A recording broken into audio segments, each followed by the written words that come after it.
নমস্কার বন্ধুরা, আশা করি সবাই ভালো আছো।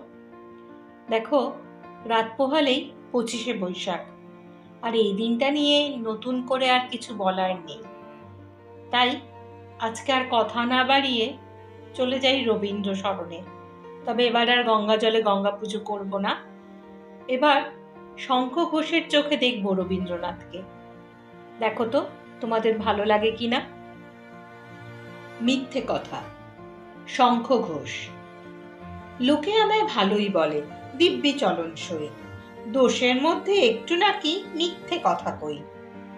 ঘাটশিলাতে যাবার পথে ট্রেন ছুটছে যখন, মায়ের কাছে বাবার কাছে করছি বকম বকম।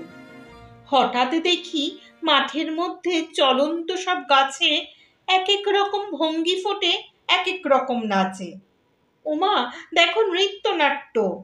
যেই বলেছি আমি, মা বকে দেয়, বড্ড তোমার বেড়েছে ফাজলামি। চিড়িয়াখানার নাম জানো তো? আমার সেজ মেশর আদর করে দেখিয়েছিলেন পশুরাজের কেশর। কদিন পরে চুন খসানো দেওয়াল জুড়ে কি ঠিক অবিকল সেই রকমই মূর্তি যেন দেখি।